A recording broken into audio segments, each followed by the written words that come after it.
Assalamu alaikum wa rahmatullahi wa barakatuh. Part 1 of the story of Moses.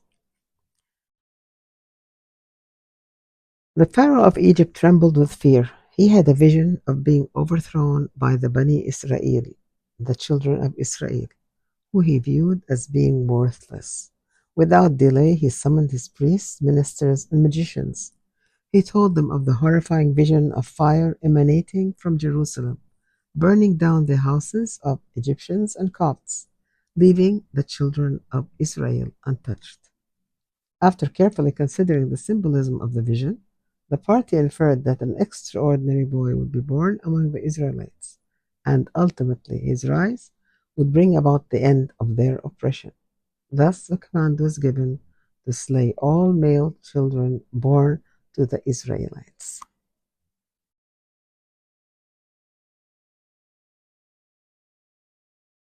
إن فرعون علا في الأرض وجعل أهلها شيعا يستضعف طائفة منهم يذبح أبناءهم ويستحيي نساءهم إنه كان من المفسدين. There was no moral dilemma that the Pharaoh underwent in issuing this verdict. As he had always oppressed the people of Israel, the descendants of Prophet Yaqub, the Israelites only served as slaves to the Pharaoh and Egyptians, and they were forced into labor for little or no pay.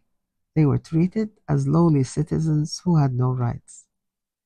The Egyptians worshipped the Pharaoh and carried out all his demands without question. They worshipped the gods that he endorsed.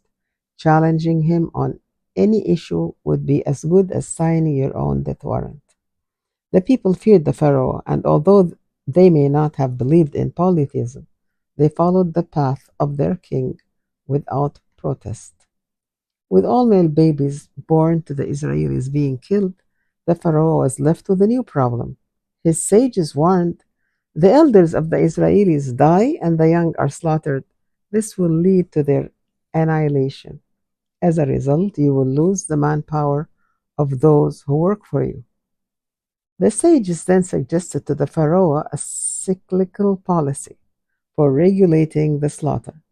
In the first year, all male children should be slaughtered, while in the following year they would be spared, continuing so on and so forth.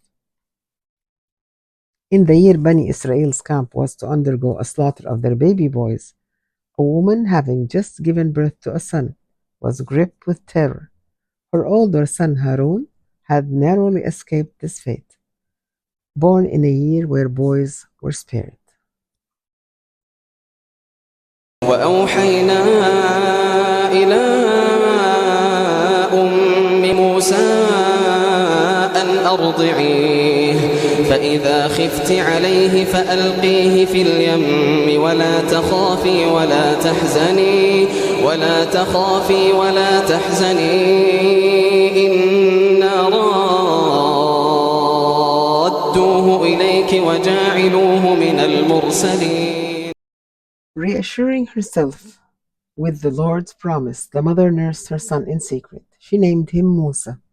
When the cries of baby Musa were sure to draw suspicion of Pharaoh's army, the mother decided it was time to do as Allah said and part with her baby. With a heavy heart, she fashioned a basket. When the basket touched the water of the river Nile, Allah commanded the waves to be gentle. As instructed, the water became calm and rocked the basket forward, soothing baby Musa. Musa's mother, like all mothers, worried for his safety. She instructed her daughter to follow the riverbank for as long as possible and then report her findings back to her.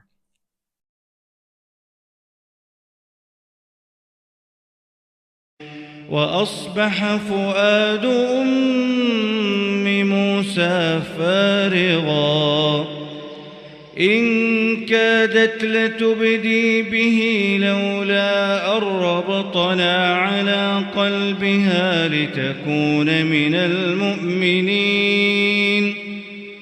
وقالت لأخته قصيه فبصرت به عن جنب وهم لا يشعرون. Moses' sister followed the course of the basket. To her great horror, the basket came to rest at the riverbank outside the Pharaoh's palace. One of the servants at the palace noticed a strange basket lying on the shore. They peeked in out of curiosity, only to find a baby within. They rushed to the palace with the basket to report to the Pharaoh and the queen about the mysterious baby in the basket. Asya, the Pharaoh's wife, felt an inexplicable love for the little soul who appeared outside her palace. She was aware of her inability to bear a child of her own. Though she had longed for a baby boy, perhaps this was Allah's gift to her. The moment she lifted the baby from the basket, she kissed him. The news of the baby quickly circulated throughout the palace. When the news got to the Pharaoh, he had a different reaction. He figured it was likely a last-ditch attempt by an Israeli woman to save her child from his decree. Unmoved and without remorse, he coldly ordered that this baby share the same fate as the other boys.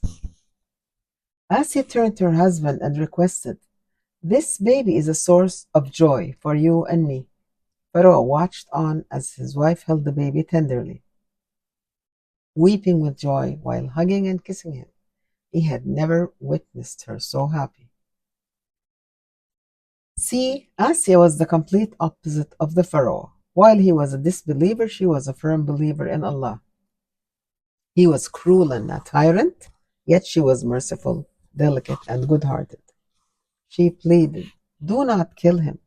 Perhaps he may be useful to us, or we may adopt him as a son." Swayed by her plea, the Pharaoh relented, making an exception to spare the child's life. The irony here is striking. The Pharaoh, who ordered the death of all the newborn babies, was unknowingly raising the very child whose existence he tried to prevent. This irony is further emphasized by Allah's words, who concludes the verse by saying, "They were unaware of the end of it all." Drawing from the wisdom of the Prophet Muhammad ﷺ as recorded in Sahih al-Bukhari, where he remarked on the exceptional stature of Asya, "Many amongst men attained perfection, but amongst women none attained the perfection except Mary, the daughter of Imran, and Asya, the wife of Pharaoh." There was rumbling in the royal palace. Many wet nurses lined up while the baby wailed in hunger that none could satiate. Musa's sister, who followed the baby along the banks of the river Nile, watched on with amazement at the strange turn of events. Out of concern for the baby and the clearly distressed queen, she spoke up. "Shall I direct you to a family who will bring him up for you and take good care of him?" Back home, Musa's mother was worried for her baby. She contemplated marching to wherever Musa was and informing them that the baby was hers. But Allah kept reassuring her to have just a little more patience. Right then, her daughter barged in and excitedly narrated to her the miracle of Musa's survival at the royal household and the queen's wish to raise him as a prince. She also informed her that the queen required her services as Musa's wet nurse. Without delay, she rushed to the palace. Musa's mother recognized this was reassurance that Allah had given her.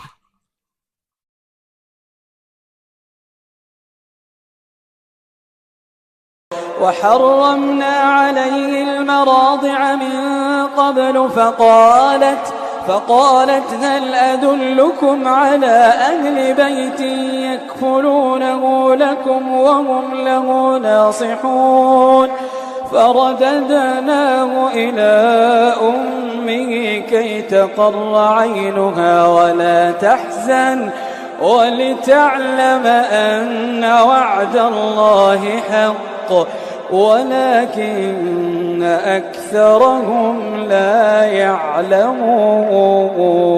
يعلمون. As Allah promised, Musa's mother was reunited with her baby she continued to nurse Musa at the palace, and when he was weaned, she was granted the privilege of visiting him. She watched in secrecy as he was raised in the palace as the prince of Egypt.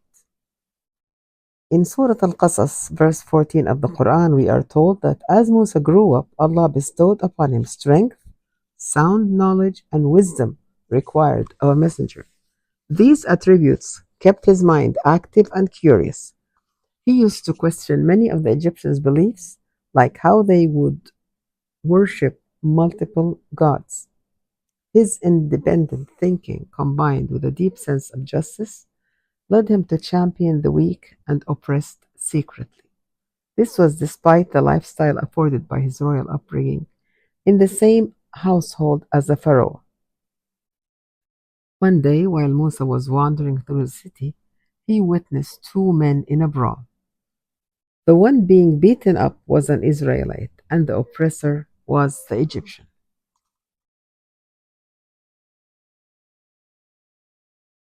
ودخل المدينة على حين غفلة من أهلها فوجد فيها رجلين يقتتلان هذا من شيعته وهذا من عدوه فاستغاثه الذي من شيعته على الذي من عدوه فوكزه موسى فقضى عليه قال هذا من عمل الشيطان إنه عدو مضل مبين قال رب إني ظلمت نفسي فاغفر لي فغفر له إنه هو الغفور الرحيم.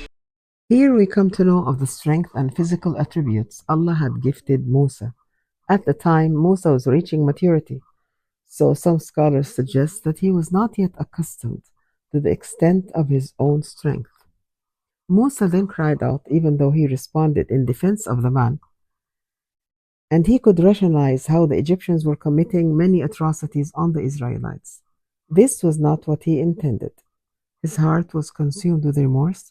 It was purely by accident, so he beseeched Allah for his forgiveness. So he forgave him, for he is indeed the all-forgiving, most merciful. Musa then pledged to the Almighty, "My Lord, because of the favor that you have done me, I shall never support those who do evil." According to Quran interpretation, this ayah signifies the day Prophet Musa severed ties with the Pharaoh and his government, for he knew it was a tyrannical government. He would no longer stand by idle, seeing such evil and corruption spreading on earth. The next day, when Musa was once again walking through the city, he witnessed the same Israelite involved in another brawl. Musa approached the Israelite, saying, "Indeed, you are an evident, persistent deviator." Where he witnessed the same man getting into a second fight with another person. Fearing that Musa might strike him, the Israelite cried, revealing the secret. "Oh Musa, do you intend to kill me as you killed a man yesterday? You only want to be a tyrant in the land. You do not intend to make peace." The remark did not go unnoticed by the Egyptians. Shortly after, another man approached Musa with a sense of urgency, warning him that he was being pursued by Pharaoh's army. The man spoke, "O Moses, indeed the eminent ones are conferring over you. They're intending to kill you, so leave the city." Their intentions were clear. They were not seeking to arrest him or provide a fair trial. Instead, the rumor spread that they were determined to impose a death sentence on him. With unwavering faith and trust in Allah's plan, he said, "Perhaps my Lord will guide me to the sound way." And then he set off on his journey.